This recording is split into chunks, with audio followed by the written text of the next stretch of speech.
آج انشاءاللہ آیت 56 سے شروع کریں گے۔ اعوذ باللہ من الشیطان الرجیم، بسم اللہ الرحمن الرحیم۔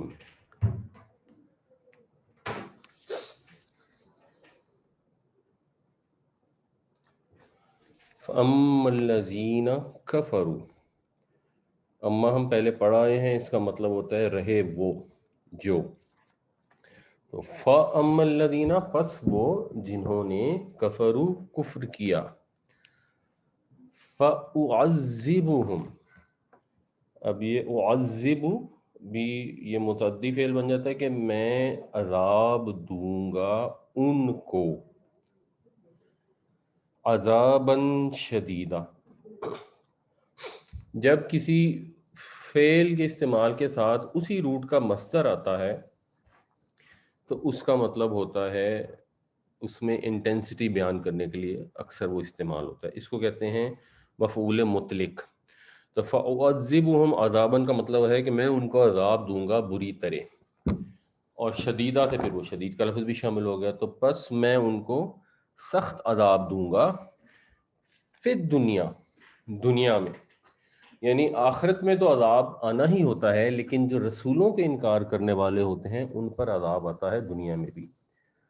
اور پچھلی آیت میں حضرت عیسیٰ علیہ السلام کے متعلق بات ہو رہی تھی کہ جو تو آپ کی پیروی کریں گے وہ ہمیشہ ان سے اوپر رہیں گے، جنہوں نے آپ کا انکار کیا، اور ان انکار کرنے والوں کو عذاب آئے گا، اور وہ عذاب پھر وقتاً فوقتاً آتا رہا ہے، وہ کنٹینیوڈ ہے۔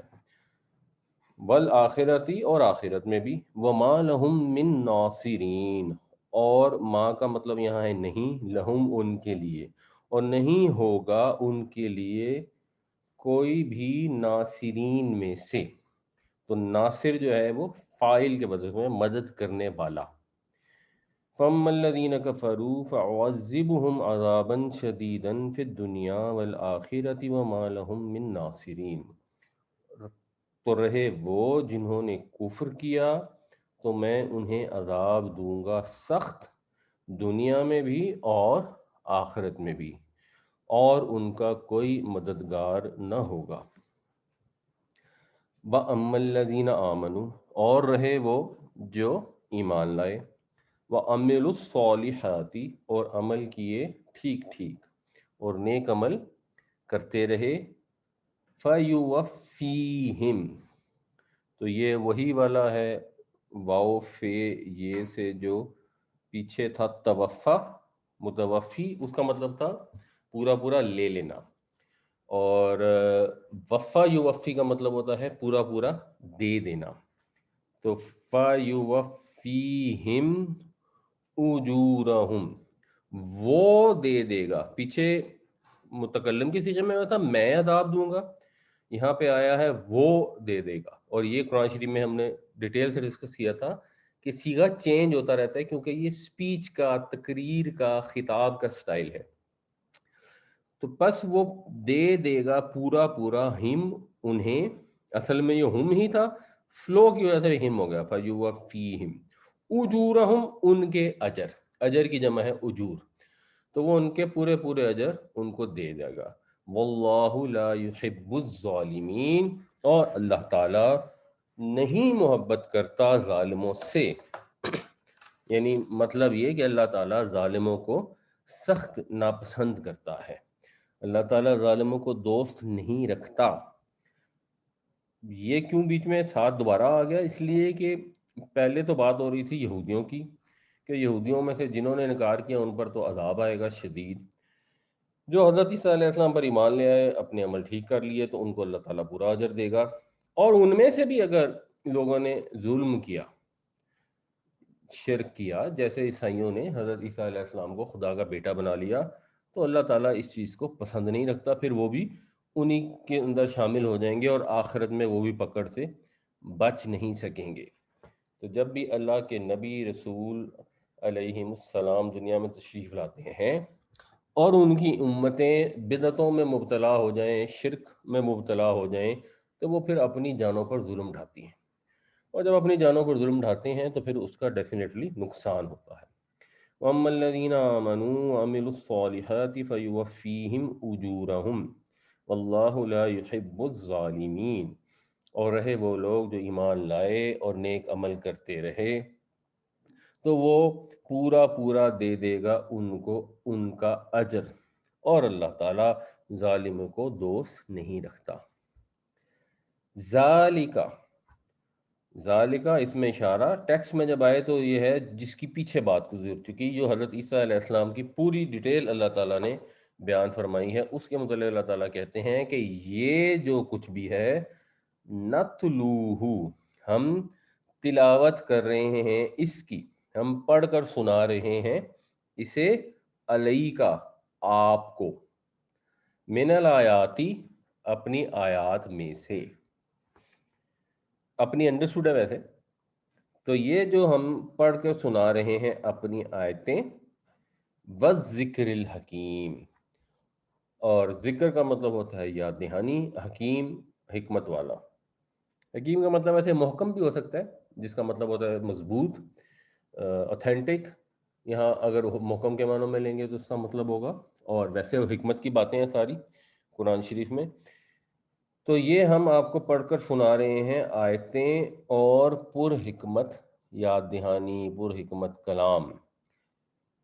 مطلب کیا کہ آپ کو تسلی دی جا رہی ہے کہ اب یہ جو عیسائی ہیں، یہ جو نہیں دین پر ایمان لا رہے، آپ کی بات نہیں مان رہے، تو ہم نے آپ کو سب کچھ درست بتا دیا ہے، اور اس کے اندر حکمت سے بھرپور آپ کو ریمائنڈر، یاد دہانی، نصیحت عطا کر دی ہے۔ اب اگر لوگ اس حکمت سے فائدہ اٹھانا چاہیں گے تو اٹھا لیں گے، اور نصرانیوں نے جو ایک دیو مانائی داستان بنائی ہوئی ہے، اس سے تو گمراہی حاصل ہو سکتی ہے، وہ اگر اس پر قائم رہنا چاہیں گے تو وہ ان کی مرضی ہے۔ ذالک نتلوہ علیک من الآیات والذکر الحکیم، یہ ہم آپ کو سنا رہے ہیں آیتیں اور پر حکمت نصیحت۔ ان، بے شک، اب ان کے جو دیو مانائی داستان جو انہوں نے بنائی ہوئی تھی محض اس وجہ سے کہ حضرت عیسیٰ علیہ السلام کو اللہ تعالیٰ نے بغیر باپ کے پیدا کر دیا، جو بھی اللہ کی اس کے اندر حکمت تھی، تو اس کو رد کیا جا رہا ہے کہ ان مثل عیسیٰ، بے شک عیسیٰ کی مثال، عند اللہ، اللہ کے ہاں، اللہ کے نزدیک، کا کی طرح، کا مثل آدم، آدم کی مثال کے جیسی ہے، کہ عیسیٰ علیہ السلام کا معاملہ تو آدم علیہ السلام کے جیسا ہے۔ خلقہ من تراب، خلقہ، اس نے تخلیق کیا اس کو، من ترابن، تراب کہتے ہیں مٹی کو، تربت اردو میں لفظ استعمال ہوتا ہے قبر کے لیے، تو اس نے پیدا کیا اس کو مٹی سے، ثم پھر، قال لہو، اس سے کہا، کن، کہ ہو جا، فیکون، تو وہ ہو گیا۔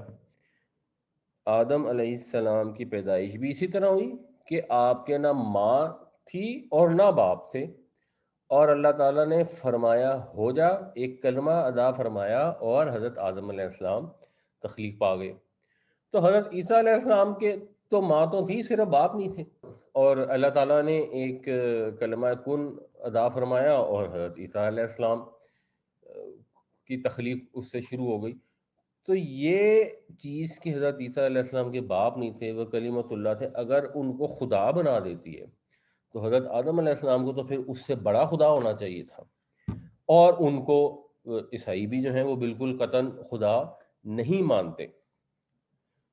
تو یہ چیز سمپل واضح لاجک ہے جس کو ان کے پاس کوئی جواب ہے نہیں، اور یہ چیز کہ ان کو لیے ابن کا لفظ استعمال ہوا ہے، اور اللہ تعالیٰ کے لیے اب کا لفظ استعمال ہوا ہے، جس کو اب ہمارے یہاں انگریزی میں وہ فادر اور سن کہتے ہیں، تو وہ تو بہتوں کے لیے استعمال ہوا ہے۔ اور بائبل کے اندر ایکچولی یہ لکھا ہوا ہے، یہ انہوں نے نا عجیب و غریب خیر ایک کام کیا۔ ایک تو خیر مانتے ہیں کہ حضرت عیسیٰ اپنے آپ بقول ان کے خدا کے بیٹے تھے، ہم مانتے ہیں کہ بغیر باپ کے پیدا ہوئے تھے، عیسائی بھی یہ مانتے ہیں۔ ساتھ انہوں نے حضرت عیسیٰ کا شجرہ نسب بیان کیا، بھئی اگر ان کے کوئی باپ تھے ہی نہیں تو شجرہ نسب تو ہو ہی نہیں سکتا۔ اور اس حجرہ نسب کو لے جا کے وہ یہاں تک لے جاتے ہیں. تو یہاں پہ اگر آپ دیکھیں تو کہتے ہیں کہ جو کنان ہے وہ انوش کا بیٹا تھا, انوش سیتھ کا بیٹا تھا, سیتھ جو ہے وہ یا شیس جسے ہم کہتے ہیں وہ آدم کے بیٹے تھے. آگے لکھا ہے Adam was the son of God, اور آدم خدا کے بیٹے تھے. اگر اوریجنل بائبل میں کوئی ایسی بات ہوگی تو ظاہر ہے اس بیٹے سے مراد ہے بندہ, عبد. تو یہ انڈرسٹوڈ ہے, یہ میٹافورک یوز ہوا ہے. لیکن اگر انہوں نے صفت لفظ استعمال ہونے کی وجہ سے خدا کا بیٹا بنا دیا تو پھر آدم کے لیے تو کیٹیگوریکل لکھا ہوا ہے Adam was sun of God. اور بائبل میں ہی ایک اور جگہ آتا ہے کہ وہ سب جو حضرت عیسیٰ علیہ السلام کا استقبال کریں گے, ان کو قبول کریں گے, جو ان کے نام پر ایمان لائیں گے, وہ ان کو یہ پھر حق عطا کرے گا کہ وہ خدا کے بندے بن جائیں. جیسے قرآن شریف میں استعمال ہوتا ہے نا عباد الرحمن, کہ پھر وہ اللہ کے بندے ہوں گے جو نبی کریم صلی اللہ علیہ وسلم کو قبول کریں گے, آپ کے اوپر ایمان لائیں گے, آپ کی اطاعت کریں گے, آپ کا اتباع کریں گے, تو عباد الرحمن ہوں گے. تو یہ عبرانی میں ابن اس معنوں میں استعمال ہوتا ہے. تو انہوں نے لیکن ترجمہ کہتے ہیں کہ نہیں, وہ خدا کے بچے ہوں گے. اور پھر آگے وہ یہ کہ وہ نہیں جو نیچرل ڈیسینٹ سے پیدا ہوئے ہوں, نہ وہ کوئی انسانی فیصلے سے ہوں, بلکہ وہ خدا سے پیدا ہوئے ہوں. یہ میٹافوریکلی یہ سارا کچھ ٹھیک ہے, یعنی کہ وہ کسی مخلوق کی اطاعت کرنے والے نہیں ہوں گے, کسی بادشاہ کو ماننے والے نہیں ہوں گے, انسانوں کی پوجا نہیں کرتے ہوں گے, ایون اپنے باپ کی بھی بات نہیں مانیں گے اگر وہ خدا کی بات کے مخالف جائے گی, وہ صرف اور صرف خدا کے بندے ہوں گے. تو یہ بات بالکل صحیح ہے, اور ریلیجن ہمارا بھی یہی کہتا ہے.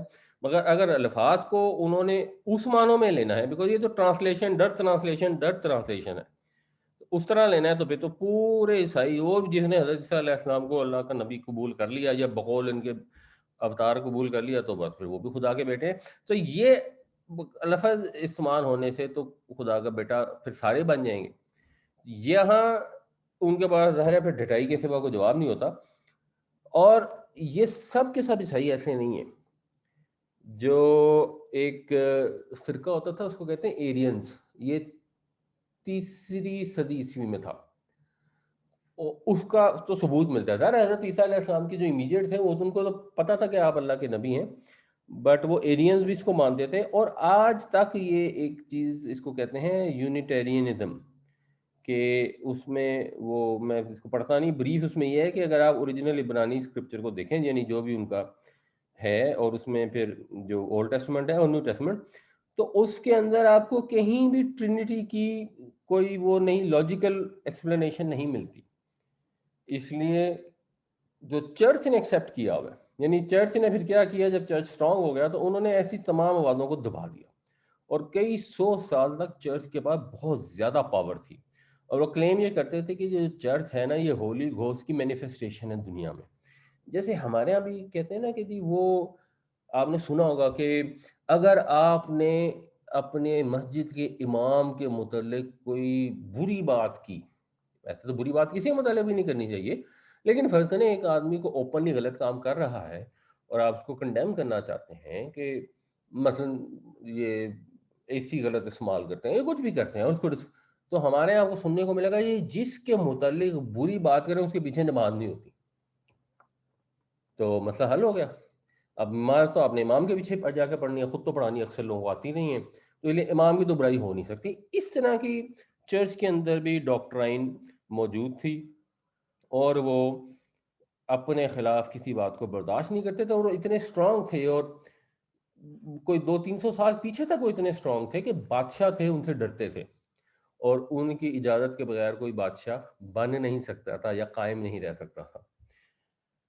تو وہ یہ جو لوگ جب بائبل پڑھتے تھے, جو صحیح معنوں میں عیسائی بھی تھے, تو وہ ان کو پڑھ کے سمجھ آ جاتی تھی کہ بائبل میں تو ٹرینٹی نہیں ہے. بائبل میں تو بار بار یہی بتایا جا رہا ہے کہ ہاں جس سینس میں حضرت عیسیٰ کو بیٹا کہا جا رہا ہے اس سینس میں تو سب کو کہا جا رہا ہے, تو اس سے مراد تو بندہ ہی بنتا ہے. اور حضرت مریم علیہ السلام کے نعوذ باللہ خدا کی بیوی ہونے کا تو کوئی کانسیپٹ ہی نہیں ہے, کیونکہ کچھ فرقے وہ ہیں. اور ہولی گھوسٹ کو جب وہ بناتے ہیں تو ہولی گھوسٹ بھی بائبل سے بھی یہی پتہ لگتا ہے کہ فرشتہ ہے اور بس. تو ان کو آج بھی یہ یونیٹیرینزم جو ہے امریکہ میں بھی موجود ہے, یہ پچھلی صدی عیسوی میں پولینڈ میں, انگلینڈ میں, ان جگہوں میں بھی موجود تھا, آج بھی لوگ موجود ہیں. تو ان مثل عیسیٰ عند اللہ کمثل آدم خلقہ من تراب ثم قال له کن فیکون، بے شک عیسیٰ کی مثال تو اللہ کے نزدیک آدم کی مثال کے جیسی ہے، اس نے تخلیق کیا اس کو مٹی سے، پھر فرمایا اسے کہ ہو جا، پس وہ ہو گیا۔ الحق من ربک، یہ حق ہے تیرے رب کی طرف سے، یہاں یہ جو ہے وہ انڈرسٹوڈ ہے، محذوف ہے۔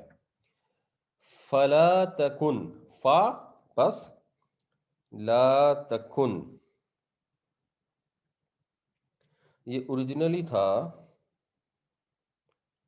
تکون، یہ جیسے پیچھے تھا نا قال لہ کن، تو کن کے بعد آیا فیکون،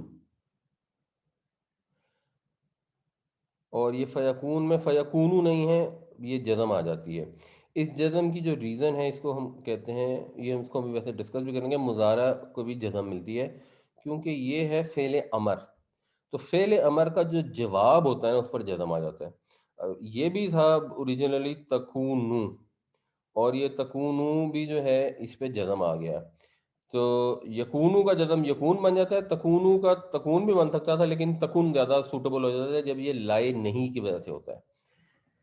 اس میں آپ کو تھوڑا سا بتا دوں، مثال کے طور پہ اگر ہو لا تعبدو، اس کو کہتے ہیں لائے نفی، اور اس کا مطلب ہوتا ہے تو عبادت نہیں کرتا، اگر اس پہ جزم آ جائے تو یہ ہو جاتی ہے لائے نہیں۔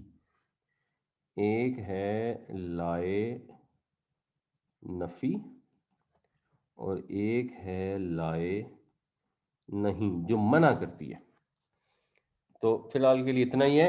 تو لا تکون کا مطلب ہے تو نہ ہو، پس تو نہ ہونا، من الممترین، مریا کا مطلب ہوتا ہے شک، ویسے اس کا مطلب ہے شک کی وجہ سے جھگڑا کرنا، پھر اس سے جو باب افتعال ہوتا ہے اس کا مطلب ہوتا ہے اہتمام سے جھگڑا کرنا، اور باب افتعال میں جو فائل ہوتا ہے وہ ہوتا ہے ممترین، ہاں یعنی بیسیکلی ہوتا ہے ممتریون، مفعول ہوتا ہے ممتریون، فائل ہوتا ہے ممتریون، پھر وہ ممترین بن جاتا ہے اور اس کی پلورل ہے ممترین۔ تو یہ حق ہے تیرے رب کی طرف سے، پس تو نہ ہونا شک کرنے والوں میں سے، اور تو نہ ہونا شک کرنے والوں میں سے بیسیکلی خطاب کیا جاتا ہے مسلمانوں کو یا عیسائیوں کو کہ بھائی یہ تم نے اب شک کرنا ہے تو پھر کرتے رہو، اور اس چیز سے ذرا بیزاری کا اظہار کیا جاتا ہے۔ اگر عیسائیوں کی بات ہو رہی ہے کہ ان کو مخاطب ہی نہیں کیا جاتا، مسلمانوں کو یا نبی کریم صلی اللہ علیہ وسلم کو مخاطب کیا جاتا ہے، یا جب مسلمانوں کو مخاطب کرنا ہوتا ہے تو ایک اللہ کے نبی صلی اللہ علیہ وسلم مخاطب کر کے کہا جاتا ہے کہ بھائی یہ تو آپ کے پاس بھی آپشن نہیں ہے کہ آپ کسی قسم کا ایسا کام کر سکیں، تو امت کی بات تو بالکل ہی نہیں ہے۔ یہ بھی ایک سٹائل ہے، اس میں تھوڑی نیگیٹو سینس ہوتی ہے، اس میں اس طرح نیگیٹو سینس اس سینس میں نہیں ہے۔ تو الحق من ربک فلا تکن من الممترین، یہ حق ہے تیرے رب کی طرف سے، پس تو نہ ہونا شک کرنے والوں میں سے۔ فا پس، من جو، حاجکا، حاجکا یہ جو ہے اور جیم ہے، اس کا مطلب ہوتا ہے دلیل میں غالب آنا، اور جب اس میں باب مفاعلہ استعمال ہوتا ہے تو پھر اس کا مطلب ہوتا ہے ایک دوسرے سے دلیل بازی کرنا، ایک دوسرے سے حجت کرنا۔ تو فمن حاجہ کا پس جو حجت کرے آپ سے، جو بحث کرے آپ سے، فی ہی اس بارے میں، یعنی حضرت عیسیٰ علیہ السلام کے اللہ کا بندہ اور رسول ہونے کے بارے میں، من بعد ما جاءک من العلم، بعد اس کے کہ آ گیا آپ کے پاس العلم یعنی وہی، جب علم حقیقی آ گیا آپ کے پاس اللہ تعالیٰ کی طرف سے، پھر بھی اگر لوگ آپ سے بحث کریں، فقل تو ان سے کہہ دیجئے، تعالو، تعالو جو ہے یہ ہے اس سے عین لام اور واو، جس سے علی بنتا ہے، تو وہ العلی العظیم، علی یعنی بلند، تو تعال پھر اس کا بنتا ہے باب مفاعلہ، اس کا مطلب ہوتا ہے کہ کسی کے مقابلے میں بلند ہونا، اور یہ فعل امر ہے، تو تعال کا مطلب ہے اوپر آؤ، تم بھی اوپر آؤ یا اس سے اوپر آ جاؤ. اور ہوتا یہ تھا کہ عرب جب صحرا میں جاتے تھے تو وہ ٹیلے ہوتے تھے، تو ٹیلوں پہ جب راستہ دیکھنا ہے تو ایک آدمی جو ہے وہ ایک ٹیلے پہ چڑھا اور اس کو دوسری نظر آ گیا کہ ہاں جی ادھر راستہ ہے یا ادھر کوئی پانی کا چشمہ ہے، تو پھر وہ وہیں سے آواز لگاتا تھا کہ تعال تعال. تو لفظی مطلب ہے اس کا کہ چڑھ آؤ چڑھ آؤ، لیکن پھر با محاورہ بنے گا کہ آ جاؤ آ جاؤ. تو تعال کا مطلب پھر ہو جاتا ہے آ جاؤ، اور یہ پھر اسی سینس میں استعمال ہوتا ہے کہ آؤ. تو تعالو آؤ، ندعو ہم پکاریں. یہ بھی ندعو بھی جو ہے نا یہ بھی جزم میں ہے، کیونکہ یہ تعالو امر ہے فعل امر، اور یہ پھر اس کا جواب امر ہے. تو ندعو ابناءنا ہم پکاریں اپنے بیٹوں کو، وابناءکم اور تمہارے بیٹوں کو، ونساءنا اور اپنی عورتوں کو، ونساءکم اور تمہاری عورتوں کو، وانفسنا وانفسکم اور ہم اپنے لوگوں کو یا اپنے آپ کو اکٹھا کریں اور تم اپنے آپ کو اکٹھا کرو. ثم نبتہل تو پھر ہم کریں مباہلہ.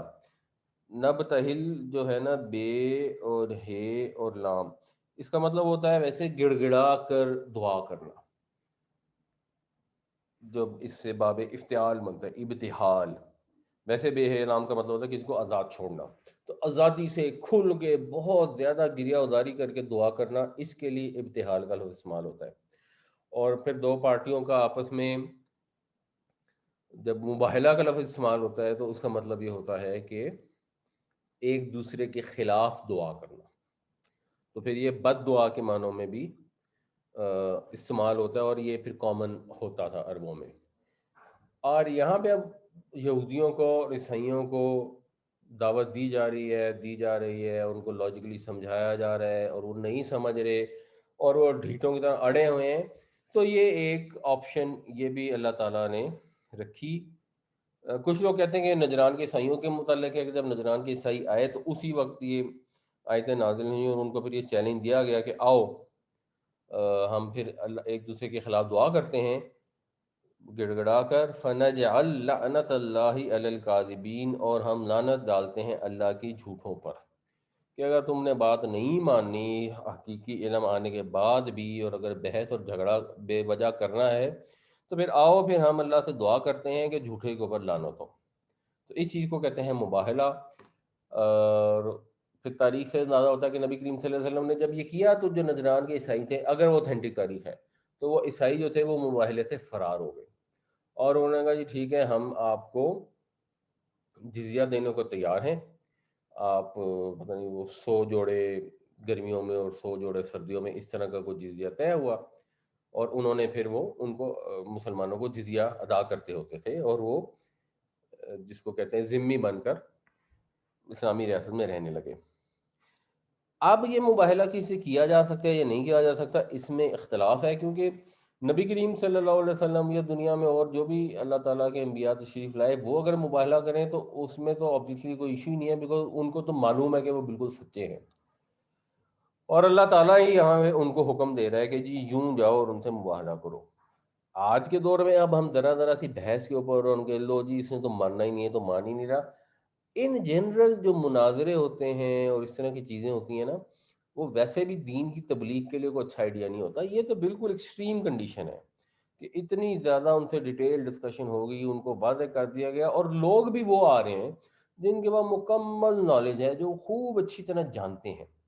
اور اللہ تعالیٰ نے اپنے رسول صلی اللہ علیہ وسلم کو یہ بتا دیا کہ یہ لوگ صحیح جانتے ہیں، جان کے نہیں مان رہے، تو اب آپ ان کو یہ چیلنج کرتے ہیں. ہم جب کسی سے کو ڈسکشن کر رہے ہیں یا ہمارے علماء اگر کسی سے ڈسکشن کر رہے ہیں تو یہ طے ہو جانا کہ واقعی اگلا جان بوجھ کے نہیں مان رہا، وہ تھوڑا سا مشکل ہوتا ہے.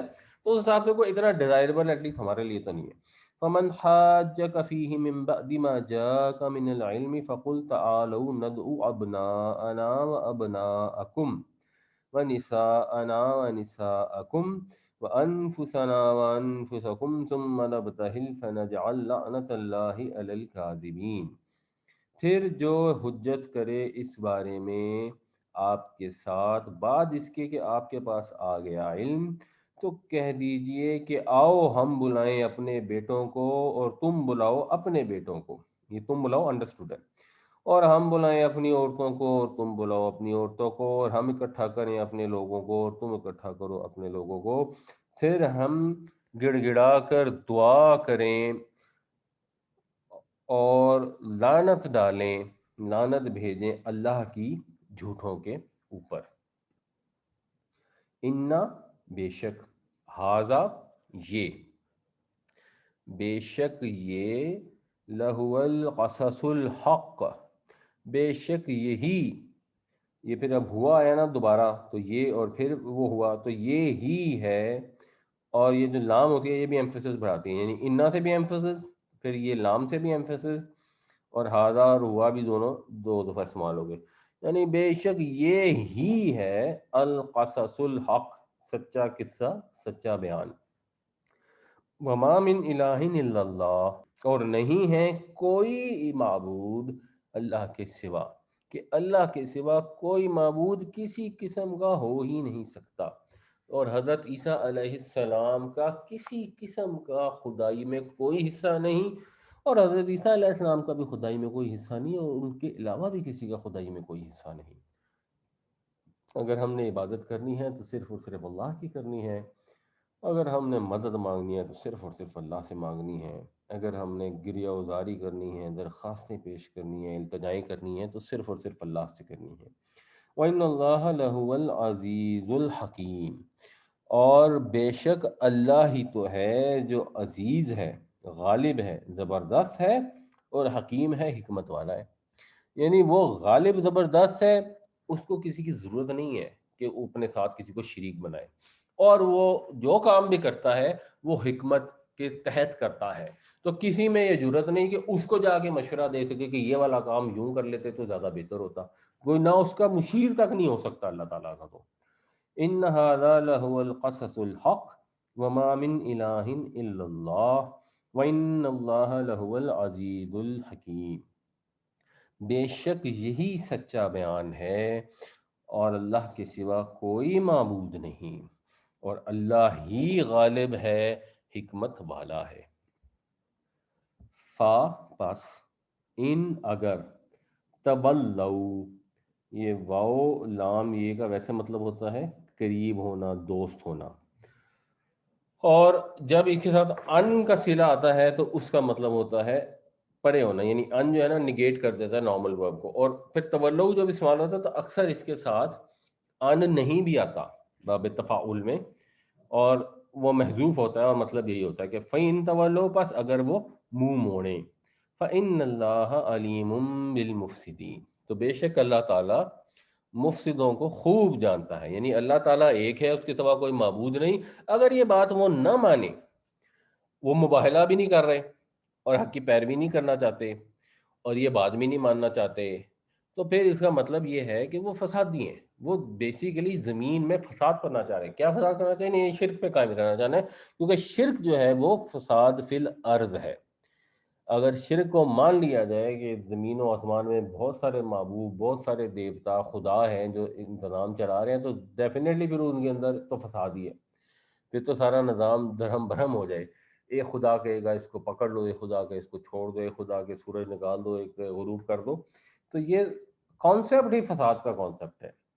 فَإِن تَوَلَّوْا فَإِنَّ اللَّهَ عَلِيمٌ بِالْمُفْسِدِينَ، بس اگر وہ اعراض کریں تو اللہ تعالیٰ مفسدوں کو خوب جانتا ہے، اور جب وہ خوب جانتا ہے تو پھر قیامت والے دن ان کا وہ خوب ان کو عمل کا بدلہ بھی عطا فرمائے گا۔ قل، کہہ دیجئے، یا اہل الکتابی، اے اہل کتاب، اس میں بھی اگر آپ نوٹ کریں تو لام کے اوپر زبر ہے، کیوں؟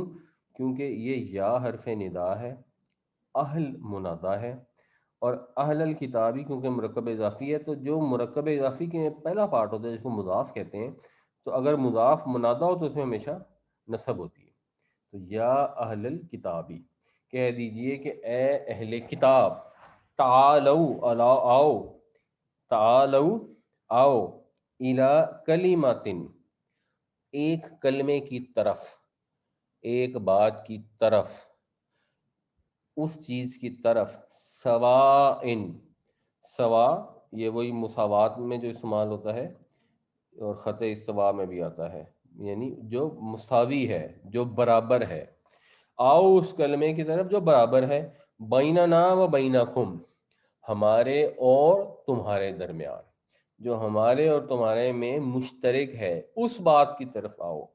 وہ بات کیا ہے؟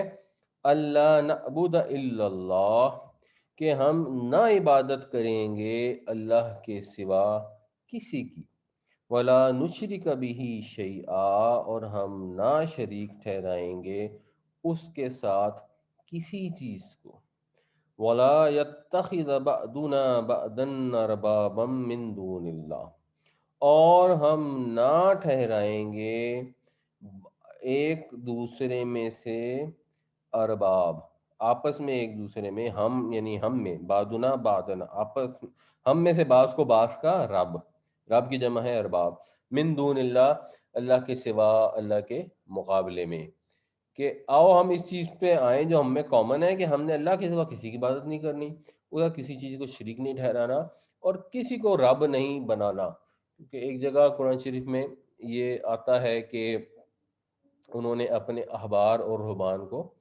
رب بنا لیا، اور نبی کریم صلی اللہ علیہ وسلم سے بعض اہل کتاب نے سوال کیا کہ ہم تو ان کو رب نہیں مانتے۔ احبار اور رہبان کا مطلب ہوتا ہے اپنے عالم اور صوفی۔ تو آپ صلی اللہ علیہ وسلم نے کہا کہ ایسا نہیں کہ وہ جس چیز کو حرام ٹھہرائیں تم بھی اس کو حرام ٹھہرا دیتے ہو، اور جس کو حلال ٹھہرائیں تم بھی اسے حلال ٹھہرا دیتے ہو۔ تو پوچھنے والے نے کہا یہ بات تو ہے۔ تو آپ نے فرمایا کہ یہی ان کو رب بنانا ہے، جب ان کی اس طرح اطاعت کی جائے کہ ان کے لیے حرام کے ٹھہرانے اور حلال ٹھہرانے کا حق تسلیم کر لیا جائے۔ تو یہ چیز بھی عبادت کرنے کے مترادف ہے۔ تو یہ نصیحت جو ہے یہ ہم دوسروں کو بھی سنائیں، اور ہمارے لیے تو ہے ہی ہے کہ ہم آپس میں بعض کو رب نہ بنا لیں، ہم یہ اختیار کسی انسان کو نہ دے دیں۔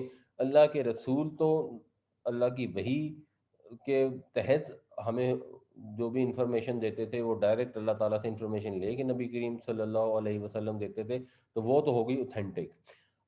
آپ نے جس چیز میں ہمیں بتایا یہ حرام ہے حلال ہے، تو آپ نے اللہ کا پیغام ہمیں پہنچا دیا، تو وہ تو اللہ تعالیٰ کی طرف سے آیا۔ آگے اگر کوئی شخص آ کے آپ کو کہے کہ جی یہ حلال ہے اور یہ حرام ہے، اور قرآن سنت سے آپ کو پتہ لگ رہا ہے کہ نہیں وہ غلط بات کر رہا ہے، تو آپ اس کی بات مانیے کہ نہیں جی یہ تو مفتی ہے، میں نے اس کی بات ماننی میرے پہ فرض ہے، تو بالکل فرض نہیں ہے، بلکہ یہ رب بنانے کے مترادف ہے۔ آپ اس کی بات مانے جائیں کہ میرے ابا جی نے کہا تھا کہ بس جی یہ فلاں مفتی یا فلاں فرقہ یا فلاں عالم جو بات کر دیں گے تم نے وہی ماننی ہے، تو یہ پھر اطاعت میں اللہ کے ساتھ شریک بنانے والی بات ہے۔ آپ یہ کہہ دیں کہ جی بس میرے لیے تو حرام ہے، کیونکہ کہیں یہ پتہ لگ گیا مجھے کہ اگر میں حنفی ہوں اور میں نے کوئی شافی مسلک کی بات مان لی تو اس کا مطلب میں اسلام سے خارج ہوں، تو ایسی قطعاً کوئی چیز نہیں ہے، قرآن شریف میں یہ کلیئر ہے۔ اور یہی کام کرتے تھے عیسائی اور یہودی، ان کے جو پوپ ہوتے تھے اور ان کے جو ربی ہوتے تھے وہ جو آرڈر دے دیتے تھے بس وہ اس آرڈر کو فالو کیا جاتا تھا، ان سے سوال نہیں کیا جاتا تھا کہ آپ جو بات کر رہے ہیں اس کی خدا کی کتاب میں کہاں حقیقت ہے، کہاں اللہ تعالیٰ نے یہ فرمایا ہے کہ یہ چیز حلال ہے اور یہ حرام ہے، جس کو آپ نے ہمارے اوپر حلال یا حرام ٹھہرایا ہے۔ تو ان سے کوئی بحث کر نہیں سکتا تھا، یہ اجازت نہیں تھی۔ انفارچونیٹلی ہمارے ہاں بھی ایک کثیر تعداد ایسی ہے جو اپنے علماء مفتیوں کے ساتھ بحث کرنے کا تصور بھی نہیں کر سکتی۔ اگر آپ ان سے کوئی چیز پوچھیں کہ آپ کہہ رہے ہیں کہ یہ فلاں چیز یوں ہونی چاہیے، یہ آپ لوگ ایک کانٹریکٹ کرتے ہیں، کانٹریکٹ سے مکر جاتے ہیں، آپ ان سے پوچھتے ہیں کہ جی آپ نے تو وعدہ کیا تھا، وعدے سے مکر گئے، کہتے ہیں نہیں ہم نے مفتی صاحب سے پوچھ لیا، اور کہتے ہیں اس چیز کے اندر آپ نے وہ والا وعدہ نہیں کیا جو توڑا جا سکتا ہو، تو یہ ہم نے وعدہ خلافی نہیں کی، ہم نے بالکل مفتی صاحب سے فتویٰ لے لیا۔ ہر کام کرنے کے لیے لوگ ایک فتویٰ لے لیتے ہیں اور اس کے بعد وہ مطمئن ہو جاتے ہیں۔ تو یہ اللہ تعالیٰ کی جورسڈکشن ہے کہ کون سی چیز حرام ہے کون سی حلال ہے۔ ہمارا ایز انڈیویجول یا علماء کا جو اصل کام ہے وہ یہ ہے کہ وہ آرگومنٹ واضح کریں، وہ لوگوں کو بتائیں کہ دیکھیں جی ہم آپ کے یہ کہہ رہے ہیں کہ یہ اسلامک بینکنگ کی فلاں پروڈکٹ حرام ہے اور فلاں حلال ہے، اور ہمارا آرگومنٹ اس میں یہ ہے، یہ تو بالکل درست ہے۔ وہ کہتے ہیں کہ نہیں، اگر آپ نے ہماری بات ماننی ہے تو بحث کیے بغیر مانو، اگر نہیں مانی تو کوئی بات نہیں، ہماری پروڈکٹ مت لو۔ تو بحث کیے بغیر اگر آپ بات مان لیں تو اس کا مطلب یہ ہے کہ آپ نے ان کو ایک طرح سے رب ٹھہرا لیا۔ اچھا، یہ چیز کہ ایک کلمے کی طرف آؤ، جو ہم میں کامن ہے کہ نہ ہم اللہ کے سوا کسی کی عبادت کریں اور اس کے ساتھ کسی کو شریک نہ ٹھہرائیں، یہ چیز ایکچولی عیسائیوں کا نا بہت سارے ہمارے لوگوں کو معلوم نہیں ہے، کنفیوز عقیدہ ہے. مطلب یہ بی بی سی پہ اگر آپ جائیں گے نا تو ریلیجن انہوں نے بتائے ہیں، تو بتاتے ہیں کہ Christians believe that there is only one God. وہ گاڈ کون ہے؟ اس کو کہتے ہیں کہ وہ اس کا نام ہے فادر، جو عیسیٰ علیہ السلام نے بتایا. اور وہ کہتے ہیں کہ ویسے لیکن حضرت عیسیٰ علیہ السلام اس کے بیٹے ہیں، لیکن وہ ہیں ایک ہی، بلکہ وہ ایک ہی ہیں، وہ تین ہیں، اور تینوں ایک ہی ہیں، وہ ٹرینیٹی کے طور پہ فنکشن کرتے ہیں. تو اس سینس میں وہ اللہ کو ایک ہی مانتے ہیں. تو یہاں یہ بتایا جا رہا ہے کہ وہ ایک خدا کو مانتے ہیں. ایون عیسائی، یہودی تو خیر ڈیفینیٹلی مانتے ہیں، اور عیسائی بھی مانتے ہیں. تو ان کو ایک کلمے کی طرف بلاؤ، جو ہمارے اندر کامن چیز ہے، مشترک چیز ہے، اس کے اوپر ان کے ساتھ ریکنسائل کرو.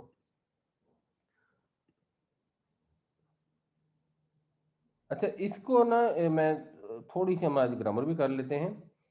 یہ جو اللہ نعبدہ آیا ہے نا، اس کو ایک نظر دیکھ لیں. رفع نصب اور جر ہوتا ہے جس طرح اسم میں، اسی طرح مضارع کے اندر ہوتا ہے رفع نصب اور جزم. تو رفع تو نارمل ہوتی ہے تعبدو، نصب ہو جائے گی تعبدہ، یعنی دال کے اوپر آخری حرف پہ زبر آ گئی. اب ہم صرف سنگولر ڈسکس کر رہے ہیں اور بس بریفلی کر رہے ہیں. اور تعبد آخری پہ آ جاتی ہے جزم. تو یہ رفع نصب جزم ہوتا ہے مضارع کے اندر. اب اس کی مثالیں کیسے ہیں؟ تعبدو کا تو مطلب ہوگا تو عبادت کرتا ہے.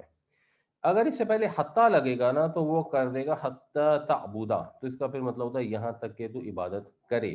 اگر یہ مضارع چینج ہوگا تو حتیٰ کا مطلب اس مضارع کے ساتھ سمجھا جائے گا، ادروائز کوئی اور مضارع ہوگا.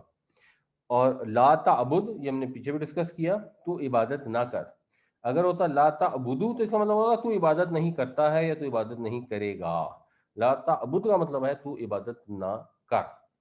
یہاں پہ اگر ہم دیکھیں تو یہاں پر بھی لا آیا ہے، لیکن لا کے بعد نعبد نہیں آیا. تو it is a little confusing. اس کو بھی اگر ہم دیکھیں، یہ اگر تعبدو کو جگہ نعبدو ہوتا تو مطلب ہو جائے گا ہم عبادت کرتے ہیں. حتیٰ نہ ابودا کا مطلب ہوگا یہاں تک کہ ہم عبادت کریں، اور لا نہ ابود کا مطلب ہوگا چاہیے کہ ہم عبادت نہ کریں. تو یہاں ایکچولی یہ لفظی ترجمہ یہ نہیں ہے کہ چاہیے کہ ہم عبادت نہ کریں، کیونکہ پھر یہاں دال پر جزم آتی. یہاں اصل میں یہ ہو رہا ہے کہ یہ جو اللہ ہے یہ تو ہے ان اور لا، اور جو ان ہے، ان بھی مضارع کو نصب دیتا ہے، یعنی یہاں جزم نہیں ہے، نصب ہے. تو ایکچولی یہ ان کی وجہ سے ہے کہ ہم عبادت نہیں کریں گے. یہ اس کا صحیح مطلب ہے کہ آؤ ہم اس کامن کلمے پہ آ جائیں جو ہمارے درمیان مشترک ہے. ہمارے درمیان کیا چیز مشترک ہے؟ کہ ہم عبادت نہیں کریں گے اللہ کے سوا کسی کی، ہم شرک نہیں کریں گے اس کے ساتھ کسی کو بھی، اور ہم نہیں ٹھہرائیں گے آپس میں بعض کو ایک دوسرے کا رب. تو یہاں جو ان سے بات کی جا رہی ہے وہ مشترک کامن گراؤنڈ کے اوپر بات کی جا رہی ہے. اس چیز پہ بات نہیں کی جا رہی جو ہمارے ان کا ڈفرینس ہے. یعنی ہمارا ان کا ڈفرینس ہے کہ ہم نبی کریم صلی اللہ علیہ وسلم کو اللہ تعالیٰ کا آخری پیغمبر مانتے ہیں اور وہ نہیں مانتے. تو جب آپ نے کسی کے ساتھ آرگومنٹ کرنا ہے، جب آپ نے کسی کو انگیج کرنا ہے، تو اختلافی چیز میں انگیج کرنے کی بجائے جو کامن چیز ہے اس میں انگیج کرنا چاہیے. اس سے پھر ڈسکشن آسان ہوتی ہے. اس کے اندر سورہ نحل میں آیا ہے ادعو الی سبیل ربک بالحکمت والموعظۃ الحسنہ، کہ بلاؤ اپنے رب کے راستے کی طرف حکمت اور اچھی نصیحت کے ساتھ. وجادلہم باللتی ہی احسن، اور ان کے ساتھ بحث کرو بہترین طریقے سے. ان ربک هو اعلم بمن ضل عن سبیلہ، تو بے شک تمہارا رب ہی جانتا ہے کہ کون ہے جو اس کے راستے سے گمراہ ہو گیا، بھٹک گیا. وَهُوَ أَعْلَمُ بِالْمُهْتَدِينَ، اور وہ جانتا ہے کہ کون ہدایت پائے گا. ہم یہ ڈیسیژن نہیں کر سکتے کہ یہ فلاں کرسچن ہے، یہودی ہے، اس نے تو ماننا ہی نہیں، سوال ہی نہیں پیدا ہوتا. یہ ہندو ہے، قادیانی ہے، ان کو تو جو مرضی کر لو، انہوں نے ماننا نہیں. ایسی بات نہیں ہے. یہ ہمارا کام ہے ان کو دین کی بات حکمت کے ساتھ اچھے طریقے کے ساتھ بیان کرنا. اور جس کے ساتھ جب ہم ڈسکشن کر رہے ہیں تو جب انگیج کریں تو جیسے اللہ تعالیٰ نے یہ ہمیں ہدایت فرمائی ہے کہ کامن گراؤنڈ کے اوپر ان کو بلائیں، ان کے اوپر ایک سرٹن ریلیشن شپ بلڈ کریں، اور ان کو پھر اپنے کردار سے متاثر کریں اور اپنی جو لاجک ہے وہ اچھے طریقے سے بیان کریں. تو بہت ممکن ہے کہ وہ مسلمان ہو جائیں، ان کو حق بات پتہ چل جائے، اور یہ لاجیکلی کامن سینس کے حساب سے انسان کا فرض ہے. ایک شخص اگر وہ دیکھ رہا ہے کہ ایک آدمی آگ میں کود رہا ہے، اس کو نظر آ رہا ہے، اور وہ ہاتھ پہ ہاتھ رکھ کے بیٹھا رہے کہ ٹھیک ہے جی اس کی مرضی، کودتا تو کودے، نہیں کودتا تو نہیں کودے، میں اس کو کیوں روکوں، تو یہ انسانیت نہیں ہے. پھر تو یہ جو پہلی بنیادی چیز انسان کا انسان ہونا ہے نا، اس کے بعد وہ مسلمان ہے، اور پھر جو بھی چیزیں، تو جو اس کے منافی ہے. جب آپ کو نظر آ رہا ہے کہ ایک شخص جان بوجھ کے آگ میں چھلانگ لگا رہا ہے، تو آپ کا کام اتنا تو کم از کم ہے کہ آپ اس کو توجہ دلائیں کہ بھائی آگے احتیاط کریں، یہ سڑک آگے ٹوٹی ہوئی ہے، آگے پل ٹوٹا ہوا ہے، اگر جو گاڑیاں آگے جا رہی ہیں وہ سیدھا دریا کے اندر، کھائی کے اندر گر جائیں گی. اس کو متوجہ کرنا، اس کو وارن کرنا تو آپ کا فرض ہے. تو فَإِن تَوَلَّوْا فَقُولُوا اشْهَدُوا بِأَنَّا مُسْلِمُونَ، پس اگر وہ منہ موڑیں، فَقُولُوا تو کہہ دو، اشہدو کہ گوارو.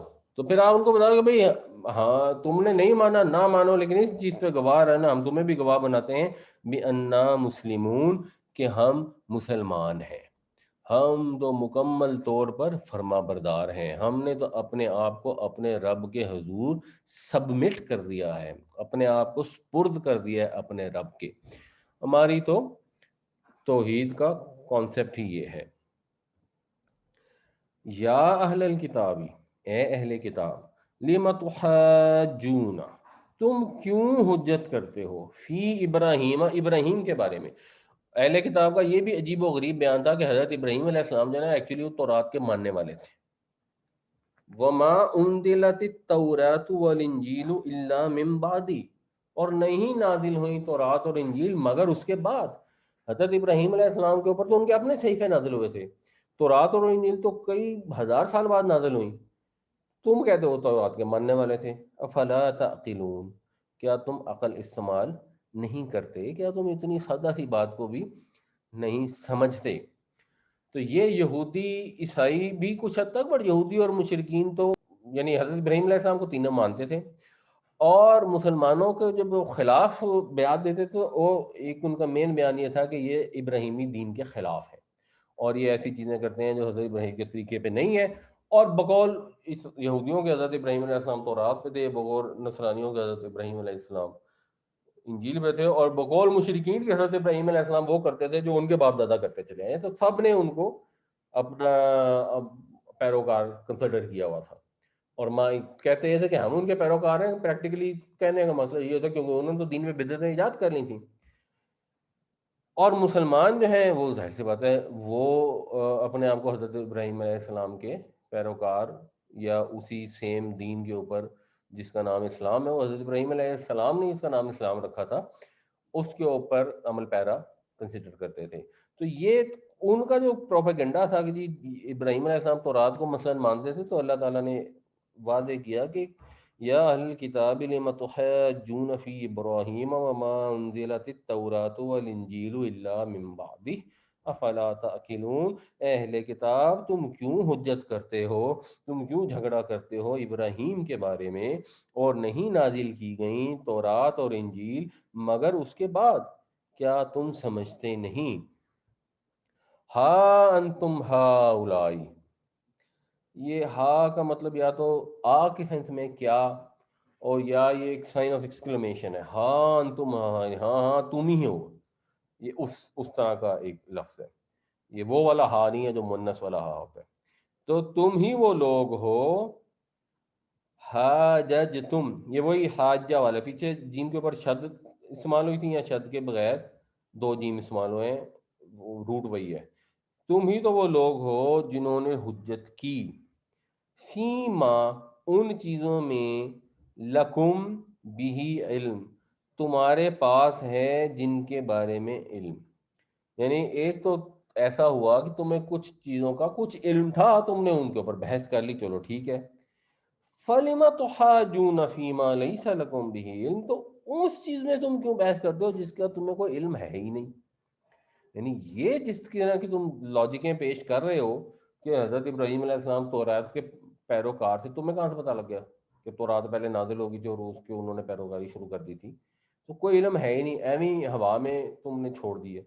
واللہ یعلم وانتم لا تعلمون، اور اللہ تعالیٰ جانتا ہے، تم نہیں جانتے. یہ چیزیں ہی وہ ہیں جن کے متعلق اللہ کو علم ہے.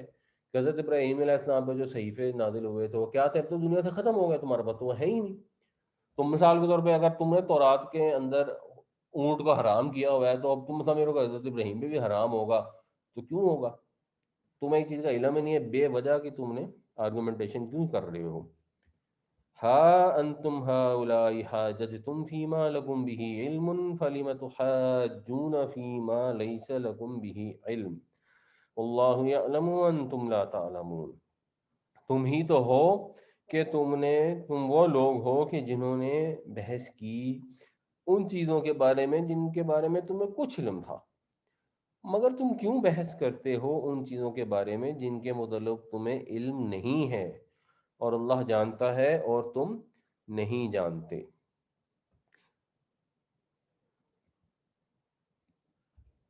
ما کان ابراہیم یہودیا ولا نصرانیا، نہیں تھے ابراہیم یہودی. یہ کانا کی خبر ہے، اس وجہ سے اس پہ نصب آیا. انا کے بالکل بعد جو ناؤن آتا ہے جس کو انا کا اسم کہتے ہیں اس پہ نصب ہوتا ہے، کانا کی خبر پہ اسم ہوتا ہے. تو ما کانا ابراہیم یہودی، ابراہیم نہیں تھے یہودی، ولا نصرانی اور نہ ہی نصرانی. ولیکن اور لیکن، کانا وہ تو تھا، حنیفن. اب یہ بھی خبر ہے، یہ اب اس کا اسم نہیں ہے، اسم اس کے اندر ہی ہے کہ وہ تھا حنیفن. حنیفن کا مطلب ہوتا ہے یکسو. ایک عربی میں لفظ استعمال ہوتا ہے جنف، وہ بھی ہم نے پیچھے پڑھا، اس میں مطلب ہوتا ہے کی طرف جھک جانا. اور یہ حنف کا مطلب ہوتا ہے بالکل سیدھی ناک کی سیدھ میں جانا، یعنی بالکل یکسو. مسلمن مسلمان، وہ حنیف مسلم تھے، وہ یکسو تھے، اللہ تعالیٰ کی طرف ان کا رخ تھا اور بس اسی پہ فوکس تھا. اور بیچ میں انہوں نے کوئی ایسی بدعتیں نہیں اختیار کیں، کوئی دین میں ہیلے بہانے سے شرک نہیں داخل کیا، کوئی اپنے آئیڈیاز کو نہیں ان میں امپوز کیا. جو اللہ تعالیٰ نے حکم دیا وہ سیدھا سیدھا اس کے فرما بردار تھے. وما کان من المشرکین، اور نہ ہی وہ مشرک تھے، یعنی نہ تو یہودی نصرانی تھے، کیونکہ ان سورہ بقرہ اور سورہ آل عمران میں خاص گفتگو یہودی اور نصرانیوں سے ہو رہی ہے. سنڈری طور پہ مشرکین کا بھی ذکر آ گیا تو اس کو علیحدہ سے بھی بتا دیا گیا. تو اب یہ کامن سینس کی بات بتائی جا رہی ہے کہ حضرت ابراہیم علیہ السلام کو تم کہتے ہو کہ وہ یہودی نصرانی تھے، وہ کیسے ہو سکتے ہیں؟ تو رات اور انجیل تو نازل نہیں ہوئی تھی. حضرت موسیٰ علیہ السلام اور حضرت عیسیٰ علیہ السلام تو تشریف لینے آئے، تو حضرت ابراہیم علیہ السلام ان کے مسلک کے کیسے ہو سکتے ہیں؟ یہ بالکل ایسے ہی ہے جیسے اگر ہم کسی، ان کا عبد الوارث گل صاحب کی بھی ایک پوسٹ آئی ہوئی تھی پیچھے، ان سے کسی نے آ کے پوچھا کہ جی مبارک ہو جی آپ نے اسلام قبول کر لیا، تو کون سا والے اسلام قبول کیا؟ تو انہوں نے کہا جی کون سا اسلام ہے؟ ایک ہی اسلام ہے، میں نے قبول کر لیا. نہیں نہیں نہیں، آپ بتائیں، مطلب آپ بریلوی ہوئے ہیں، دیوبندی ہوئے ہیں، اہل حدیث ہوئے ہیں، آپ کیا ہوئے ہیں؟ کیونکہ اس سے پھر پتہ لگے نا کہ آپ نے صحیح والا اسلام قبول کیا یا نہیں کیا. اب صحیح والا اسلام بریلوی یا دیوبندی یا اہل حدیث کیسے ہو سکتا ہے؟ وہ تو سب بات کی پیداوار ہے. صحیح اسلام تو وہ ہے جو اللہ کے نبی صلی اللہ علیہ وسلم لے کر آئے، جو آپ کے صحابہ رضی اللہ تعالی عنہم اجمعین ان سب نے اس کو مانا. جس طریقے سے صحابہ اسلام لے کے آئے، جس طریقے سے صحابہ نے دین قبول کیا، جس دین کو صحابہ نے قبول کیا، وہ صحیح اسلام ہے. نہ بریلوی صحیح اسلام ہے، نہ دیوبندی ہے، نہ سنی ہے یا شیعہ ہے، کوئی بھی صحیح اسلام نہیں ہے، کیونکہ وہ تو بعد کی پیداوار ہے. اصل دین تو وہ ہے جو نبی کریم صلی اللہ علیہ وسلم دنیا میں لے کے آئے. جو امام ابو حنیفہ تھے وہ بہت زبردست آدمی تھے، بڑی دین کے لیے ان کی خدمت ہے، مگر دین ان کا نہیں ہے. اگر فقہ حنفی کو لوگ اپنا مذہب بنا کے اور اس پہ قائم ہو جائے گی ہم تو فقہ حنفی کے ماننے والے ہیں، تو پھر محمد کا ماننے والا کون ہے؟ ہم نے فیصلہ کرنا ہے، یا آپ محمد صلی اللہ علیہ وسلم کے ماننے والے ہیں یا آپ امام ابو حنیفہ کے ماننے. اچھا، امام ابو حنیفہ نے تو کبھی نہیں کہا کہ مجھے مانو، امام شافعی نے تو کبھی نہیں کہا مجھے مانو، وہ تو سب یہی کہتے ہیں. بلکہ امام ابو حنیفہ کا یہ قول ہے کہ اگر کوئی بات نبی کریم صلی اللہ علیہ وسلم سے ثابت ہو جائے، کوئی حدیث اوتھینٹک مل جائے اور میرے قول کے خلاف ہو، تو میرا قول اٹھا کے دیوار پہ دے مارو. کیونکہ ہماری تو عقل کی بیس پہ ہم نے ایک انڈرسٹینڈنگ ڈیولپ کرنی ہے، ہماری عقل سے غلطی بھی ہو سکتی ہے. اگر صحیح حدیث مل جائے گی اور نبی کریم صلی اللہ علیہ وسلم نے کوئی چیز بتائی ہے تو ظاہر سی بات ہے اس میں تو غلطی نہیں ہو سکتی، یعنی حدیث کی اوتھینٹسٹی میں کوشچن ہو سکتا ہے. بٹ اگر یہ ثابت ہو جائے کہ حضور نے فرمایا ہے، یا ہمارا اس پہ اطمینان ہو جائے کہ یہ نبی کریم صلی اللہ علیہ وسلم کا فرمان ہے، تو اب اس کے اندر تو کوئی بحث تمیز کی گنجائش ہی نہیں ہے۔ اور اگر آپ فقہ حنفی جو سب سے بڑا فقہ ہے، جس کے اندر لوگ اس پر اڑے ہوتے ہیں کہ جی یہی بالکل صحیح ہے اور بس اسی کو فالو کرنا ہے، اگر آپ نے ایک مسئلہ بھی دوسرے فقہ کا لے گیا تو آپ اسلام سے ہی باہر ہو جائیں گے۔ آپ نے یا اس کو ماننا ہے یا اس کو ماننا ہے، اور دوسرے کی مانو نہ اور دوسرے کو چھیڑو بھی نہ کسی کو یہ کہو کہ تم غلط کر رہے ہو، اس کی غلطی اس پہ وعدے نہ کرو، اور وہ تمہاری غلطی وعدے کرے تو اس کو مانو بھی نہ۔ یہ کانسیپٹ ہے پورا، اس کو تقلید کا کانسیپٹ کہتے ہیں۔ حقیقت یہ ہے کہ اپیرنٹلی فقہ حنفی کے اندر جو مین، یعنی اس کے میں دو کیٹیگریز کرتے ہیں، ایک وہ کہتے ہیں وہ متاخرین اور ایک وہ کہتے ہیں متقدمین، یعنی ایک جو پہلے گزر گئے، تو جو پہلے گزرے یعنی مطلب حضرت امام ابو حنیفہ اور ان کے شاگرد، تو ان کے اندر بھی جو فقہ اس وقت کی مرتب ہوئی ہے اس میں 50% سے زیادہ جو مسائل ہیں وہ امام ابو حنیفہ کے دو شاگردوں قاضی ابو یوسف اور امام محمد کے مرتب کرتے ہیں، اور انہوں نے بہت سارے مسائل میں اپنے استاد امام ابو حنیفہ سے اختلاف کیا ہوا ہے، تو انہوں نے اختلاف کیا ہے اور اس کو مان لیا گیا۔ اور جو امام ابو حنیفہ کا طریقہ کار تھا وہ طریقہ کار ہی بالکل ڈفرینٹ تھا۔ ایسا نہیں تھا کہ حضرت امام ابو حنیفہ نے فتوے دے دیے لوگوں کا مان لو، نہیں، ایک مسئلہ آتا تھا اس کو ڈسکس کیا جاتا تھا، بہت سارے لوگ بیٹھ کے اس کو ڈسکس کرتے تھے، پھر کسی کنسنسس پہ پہنچتے تھے، اور پھر اس پروسیس جاری رہا اجتہاد کا۔ اور امام ابو حنیفہ کے وصال کے بعد بھی ان کی زندگی میں بھی بہت سے مسئلوں میں ان سے اختلاف کیا گیا، اور وصال کے بعد بھی ان کے شاگردوں نے دوبارہ جب اس کو ری وزٹ کیا تو انہوں نے ان مسئلوں کے جواب چینج کر دیے۔ تو یہ تو ایک انسانی ایفرٹ ہے، اس کے اندر ایرر ہو سکتی ہے۔ تو اگر آج ہمیں پتہ لگے کہ مثلا امام ابو حنیفہ کا یہ فتویٰ ہے یا فقہ حنفی میں چیز فتویٰ ہے اور ہمیں لگتا ہے کہ شاید یہ لاجیکل نہیں ہے، تو ہمارا کام ہے اس پہ غور کریں، دوسرے فقہوں میں دیکھیں دوسرے فقہا نے کیا کہا ہے اور اس کے حساب سے فیصلہ کریں۔ اور اسپیشلی آج اب ہم جب 2021 میں بیٹھے ہیں تو تقریباً آدھی سے زیادہ چیزیں ایسی ہیں جو نئی ہیں، جو اس وقت موجود ہی نہیں تھیں۔ آپ نے لاؤڈ سپیکر استعمال کرنا ہے، آپ نے ہوائی جہاز میں بیٹھ کے حج پہ جانا ہے، ہوائی جہاز کے اندر نماز پڑھنی ہے، بلڈ ٹرانسفیوژن کرنی ہے، لیور ٹرانسپلانٹ کرانا ہے۔ اب اس میں فقہ حنفی اور فقہ شافعی میں کیا اختلاف ہے؟ کوئی اختلاف نہیں ہے، کیونکہ اس زمانے میں یہ مسائل موجود ہی نہیں تھے۔ تو اب وہ جو کہتے ہیں کہ نہیں فقہ حنفی سے ہٹ کے تو آپ کچھ کر نہیں سکتے، تو وہ کیا کریں؟ پھر وہ کہتے ہیں کہ نہیں اب کے زمانے میں جو فقہ حنفی کے مفتی ہیں نا، اب ان سے فتویٰ لے لیں۔ اچھا، ان کے آپس میں فتوے نہیں ملتے اور مل بھی نہیں سکتے، ظاہر سی بات ہے، ہر انسان کا اپنا ایک ڈفرینس آف اوپینین ہوگا۔ تو سمجھنے والی بات یہ ہے کہ ہمارا دین اسلام ہے، اور سمجھنے والی بات دوسری ایک اور بڑی امپورٹنٹ ہے کہ جو پیچھے بات آ رہی تھی کہ آؤ اس کلمے کے اوپر جو ہمارے درمیان کامن ہے کہ ہم اللہ کے سوا کسی کی عبادت نہ کریں، یعنی عیسائیوں، یہودیوں، مسلمانوں میں توحید کامن ہے۔ تو یہ کہا جا رہا ہے کہ چلو آؤ ہم مل کے بیٹھتے ہیں، ہمارے میں کوئی نفرت نہیں ہونی چاہیے، ہمارے میں ڈائلاگ ہونا چاہیے، ریکنسیلیشن ہونی چاہیے، ریلیشن شپ ہونا چاہیے، کیونکہ ہم ایک خدا کے ماننے والے ہیں۔ تو اس کے اوپر ہم اپنے کامن گراؤنڈ کے اوپر اپنی ریلیشن شپ بلڈ کریں۔ تو جب ہم یہاں بات کرتے ہیں اور مثلا سنی شیعہ کے خلاف یا بریلوی دیوبندی کے خلاف یا اہل حدیث کے خلاف جب وہ آپس سے باہر ہو جاتے ہیں تو وہ کیوں نہیں سوچتے کہ یہاں تو خدا بھی ایک ہے، رسول بھی ایک ہے، قرآن بھی ایک ہے، ہم سب 5 نمازیں پڑھتے ہیں، ہم سب اسی مکے میں جا کے حج کرتے ہیں، ہم سب اسی تاریخ کو قربانی کرتے ہیں، ہمارا تو سب کچھ ہی کامن ہے۔ ہمارے یہاں جو ڈفرنس ہے وہ تو بہت ہی معمولی چیزوں پہ ڈفرنس ہے، کہ اس نے ہاتھ باندھ لیے، اس نے ہاتھ چھوڑ دیے، وہ کہتا ہے ٹوپی پہننی ضروری ہے، وہ کہتا ہے ٹوپی پہننی ضروری نہیں ہے، وہ کہتا ہے داڑھی اتنی ہونی چاہیے، وہ کہتا ہے چلو اتنی بھی ہو جائے تو خیر ہے۔ اس قسم کے اختلافات ہیں۔ جو عقیدے کے اختلاف ہیں وہ جو مین عقیدے میں بھی اختلاف ایکچولی نہیں ہے، اصل اختلاف وہیں پہ ہے جہاں شرک کا مسئلہ پیدا ہو جاتا ہے، تو وہ ویسے ہی قرآن اور حدیث سے واضح ہے، اس کے لیے تو آپس میں بحث اور لڑائی کرنے کی ضرورت ہی نہیں ہے۔ تو جو کامن گراؤنڈ ہے اس کے اوپر ریکنسیلیشن بھی ہونی چاہیے، ریلیشن شپ بھی ہونی چاہیے، اور یہ کلیئرٹی بھی ہونی چاہیے کہ محمد صلی اللہ علیہ وسلم نہ وہابی تھے، نہ دیوبندی تھے، نہ بریلوی تھے، آپ اللہ تعالیٰ کے رسول تھے، اور آپ بھی حضرت ابراہیم کی طرح حنیفاً مسلمن تھے۔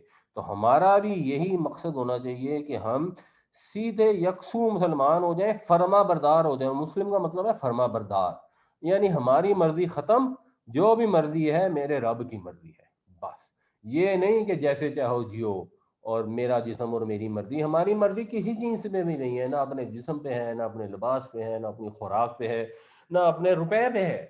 ہر چیز کے اوپر اختیار ہمارے رب کا ہے، ہم اس کے فرما بردار ہیں۔ ہمارے رب نے کہا یہاں خرچ کر دو تو ہم خرچ کر دیں، ہمارے رب نے منع کیا یہاں نہ کرو تو ہم نہیں کریں گے۔ اگر ہم یہ کریں گے تو پھر ہم صحیح معنوں میں فرما بردار ہیں اور اپنے نبی کریم صلی اللہ علیہ وسلم کے پیروکار ہیں۔ ادروائز ہم اپنے نام ریلوی رکھ لیں، دیوبندی رکھ لیں، جو مرضی رکھ لیں، اس کا دین سے کوئی تعلق نہیں۔ ما کان ابراہیم یہودی ولا نصرانی ولکن کان حنیفا مسلما وما کان من المشرکین۔ نہیں تھے ابراہیم یہودی اور نہ ہی نصرانی، اور لیکن وہ تو تھے یکسو مسلم، اور وہ نہ تھے مشرکین میں سے بھی۔ ان بے شک، یہ پھر اولا جو ہے یہ واو لام یہ والا ہے جس میں قریب ہونے کا، دوست ہونے کا مفہوم ہوتا ہے، اور یہ ایک جو ہم پڑھتے ہیں افعل التفضیل، جب یہ افعلو کے صیغے میں آتا ہے نا تو اس کا مطلب ہوتا ہے زیادہ، جیسے اکبر زیادہ بڑا، تو اولا زیادہ قریب، بے شک زیادہ قریب، الناسی تو اولا الناسی ہو گیا مرکب اضافہ، لوگوں میں سے زیادہ قریب، بھی ابراہیم ابراہیم کے، یعنی ابراہیم کے قریب ترین تو لوگ وہ ہیں، کون ہیں؟ للذین اتبعوہ، لام پھر یہ لازمن کے لیے، یقیناً وہ لوگ ہیں جنہوں نے اس کی پیروی کی۔ کتنی سادہ سی بات ہے کہ آپ دعویٰ کرتے ہیں کہ ہم ابراہیم کے پیروکار ہیں، ہم ابراہیم کی وراثت وارث ہیں، یا ان کا جو بھی چھوڑا ہوا ہے اس کے ہم ٹھیکے دار ہیں۔ بھائی ابراہیم کے سب سے زیادہ قریب وہ ہیں جو اس کی پیروی کرتے ہیں، جیسے جیسے ابراہیم علیہ السلام کرتے تھے، کسی قسم کی شرک کو انہوں نے جگہ نہیں دی، تم نے بھی نہیں دینی، کوئی بدعتیں انہوں نے دین میں داخل نہیں کی، تم نے بھی نہیں کرنی۔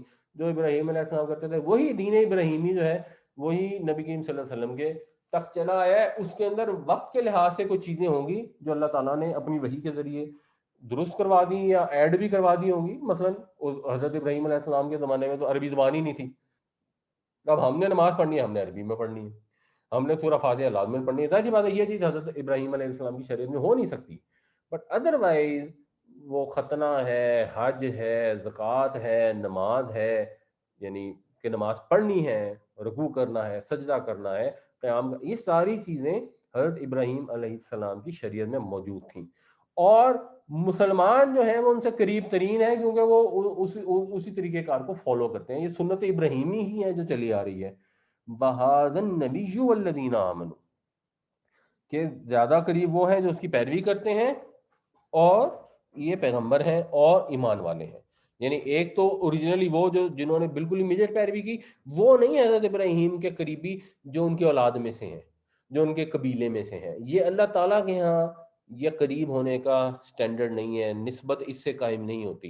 حضرت ابراہیم کے ساتھ نسبت اسی کی ہے جو ابراہیم کے طریقے پر چلے، بالکل اسی طریقے سے ہم اپنا نام جو مرضی رکھ لیں، ہم محمدی رکھ لیں، نام مصطفی رکھ لیں، جو مرضی رکھ لیں، ہم اللہ کے نبی صلی اللہ علیہ وسلم سے ساتھ نسبت کے، قیامت والے دن آپ کی شفاعت کے اسی صورت میں حقدار ہیں اگر ہم نبی کریم صلی اللہ علیہ وسلم کے طریقے پر چلتے ہیں۔ جیسا جیسا ہمارے پیارے پیغمبر نے کیا ویسا ویسا ہم کرتے چلے جائیں گے، جو ہماری استطاعت کے مطابق ہے اور جو آپ کی حکم کے ماتحت ہے۔